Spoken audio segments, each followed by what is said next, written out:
Shalom, selamat pagi Bapak Ibu, Saudara-saudari yang terkasih di dalam Tuhan Yesus Kristus. Hari ini kita akan melanjutkan pembacaan dan perenungan kebenaran firman Tuhan dari kitab Yeskiel pasal 12 ayat yang pertama sampai yang ke-28. Kita akan membacanya secara bersama-sama, dimulai dengan ayat yang pertama. Mari saya ajak kita semua untuk mengambil Alkitab dan membacanya bersama-sama, dimulai dengan ayat yang pertama. Mari kita baca bersama-sama. Lalu datanglah firman Tuhan kepadaku, hai anak manusia, engkau tinggal di tengah-tengah kaum pemberontak yang mempunyai mata untuk melihat tetapi tidak melihat, dan mempunyai telinga untuk mendengar tetapi tidak mendengar, sebab mereka adalah kaum pemberontak. Maka engkau, anak manusia, sediakanlah bagimu barang-barang seorang buangan, dan berjalanlah seperti seorang buangan pada siang hari di hadapan mata mereka. Pergilah dari tempatmu sekarang ke tempat yang lain seperti seorang buangan di hadapan mata mereka. Barangkali mereka akan insaf bahwa mereka adalah kaum pemberontak. Bawalah barang-barangmu itu keluar seperti barang-barang seorang buangan pada siang hari di hadapan mata mereka. Dan engkau sendiri harus keluar pada malam hari di hadapan mata mereka, seperti seorang yang harus keluar dan pergi ke pembuangan di hadapan mata mereka. Perbuatlah sebuah lubang di tembok dan keluarlah dari situ. Di hadapan mata mereka taruhlah barang-barangmu ke atas bahumu, dan bawalah itu keluar pada malam gelap. Engkau harus menutupi mukamu sehingga engkau tidak melihat tanah, sebab aku membuat engkau menjadi lambang bagi kaum Israel. Lalu kulakukan seperti diperintahkan kepadaku. Aku membawa pada siang hari barang-barang seperti barang-barang seorang buangan, dan pada malam hari aku membuat dengan tanganku sebuah lubang di tembok. Pada malam gelap aku keluar di hadapan mata mereka. Aku menaruh barang-barangku ke atas bahuku.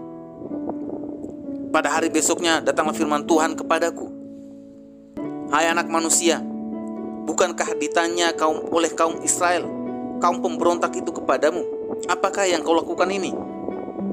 Katakanlah kepada mereka, beginilah firman Tuhan Allah, ucapan ilahi ini mengenai raja di Yerusalem dan seluruh kaum Israel yang tinggal di sana.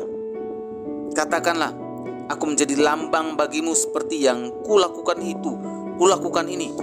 Begitulah akan berlaku kepada mereka. Sebagai orang buangan, mereka akan pergi ke pembuangan. Dan raja yang di tengah-tengah mereka akan menaruh barang-barangnya ke atas bahunya pada malam gelap dan akan pergi keluar. Orang akan membuat sebuah lubang di tembok supaya ada baginya jalan keluar. Ia akan menutupi mukanya supaya ia tidak akan melihat tanah itu. Aku akan memasang jaringku untuk menangkap dia, dan di dalam perangkapku dia akan terjebak, dan aku akan membawa dia ke Babel, tanah orang Kastim. Tapi tanah itu sendiri tidak akan dilihatnya. Ia akan mati di sana. Dan semua yang di sekitarnya, para pembantunya dan bala tentaranya, akan dikuhamburkan ke semua mata angin, dan aku akan menghunus pedang dari belakang mereka. Maka mereka akan mengetahui bahwa akulah Tuhan, apabila aku menyerahkan mereka di antara bangsa-bangsa dan menghamburkan mereka ke semua negeri. Tapi aku akan meninggalkan sedikit dari mereka yang luput dari pedang, dari kelaparan, dan dari sampar, supaya mereka menceritakan segala perbuatan-perbuatan mereka yang keji di antara bangsa-bangsa di mana mereka datang. Dan mereka akan mengetahui bahwa akulah Tuhan. Lalu datang firman Tuhan kepadaku, hai anak manusia, makanlah makananmu dengan gemetar, dan minumlah air dengan menggigil dan dengan hati yang cemas. Dan katakanlah kepada penduduk negeri ini, beginilah firman Tuhan Allah tentang penduduk Yerusalem yang di tanah Israel. Mereka akan makan makanannya dengan hati yang cemas dan minum air dengan hati yang gundah gulana, supaya tanah mereka menjadi sunyi sepi lantaran isinya sudah lenyap, oleh karena kekerasan yang dilakukan oleh semua yang ditinggal di sana. Kota-kota yang masih didiami orang akan menjadi reruntuhan, dan tanah itu akan menjadi sunyi sepi. dan kamu akan mengetahui bahwa Akulah Tuhan. Lalu datanglah firman Tuhan kepadaku, hai anak manusia, sindiran apakah itu yang hidup di antara kamu di tanah Israel yang berbunyi, sudah lama berselang, tapi satu penglihatan pun tak jadi. Oleh karena itu katakanlah kepada mereka, beginilah firman Tuhan Allah, Aku akan menghentikan sindiran ini, dan orang tidak akan mengucapkannya lagi di tanah Israel. Sebaliknya katakanlah kepada mereka, waktunya sudah dekat dan tiap penglihatan akan jadi. Sebab tidak akan ada lagi penglihatan yang menipu ataupun tenungan yang menyesatkan di tengah-tengah kaum Israel. Sebab Aku, Tuhan, akan berfirman dan apa yang kufirmankan akan terjadi. Dan firman itu tidak akan ditunda-tunda lagi. Sebab pada masa hidupmu, hai kaum pemberontak, Aku akan mengucapkan suatu firman dan Aku akan menggenapinya. Demikianlah firman Tuhan Allah. Lalu datanglah firman Tuhan kepadaku, hai anak manusia, lihatlah, kaum Israel berkata, penglihatan yang dilihatnya itu harinya masih jauh, nubuatan yang diucapkannya waktunya masih lama. Oleh karena itu katakanlah kepada mereka, beginilah firman Tuhan Allah, tidak satu pun dari firmanku akan ditunda-tunda. Apa yang kufirmankan akan terjadi. Demikianlah firman Tuhan Allah. Bapak, Ibu, saudara-saudari yang terkasih di dalam Tuhan, renungan hari ini terambil dari Yehezkiel pasal yang ke-12 ayat yang pertama sampai yang ke-28. Dalam kesabarannya, Allah memakai berbagai cara untuk menyadarkan bangsa Israel akan betapa dalamnya mereka jatuh ke dalam dosa dan pemberontakan kepada Allah. Namun semua cara tidak dihiraukan oleh bangsa Israel. Mereka terus berkanjang dalam dosa dan pemberontakan, sehingga Allah memutuskan untuk segera menjalankan hukumannya. Dalam pasal 12 hari ini, Yehezkiel menjadi lambang bagi Israel. Allah mengutus Yehezkiel untuk menyampaikan peringatan akan hukuman yang menjelaskan tentang rencana-rencana Allah untuk Israel, baik dalam hal penghakiman dan penebusan, dan menempatkannya dalam terang faktor-faktor yang membenarkan dosa Israel yang tidak dapat diperbaiki, yang membenarkan penghukuman Allah. Maka ada dua cara yang dilakukan Allah melalui Nabi Yehezkiel. Yang pertama adalah dengan menyediakan barang-barang seorang buangan dan kemudian membawa barang-barang itu pada siang hari di hadapan penduduk Yerusalem.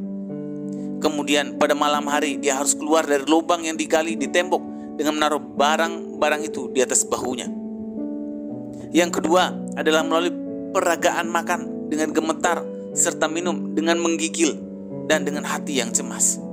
Semua itu dilakukan sebagai alat peraga untuk mengingatkan betapa jahatnya kehidupan mereka dan betapa dekatnya hukuman yang akan Allah jatuhkan. Namun bangsa Israel tetap tidak peduli dan menganggap ancaman tersebut masih lama.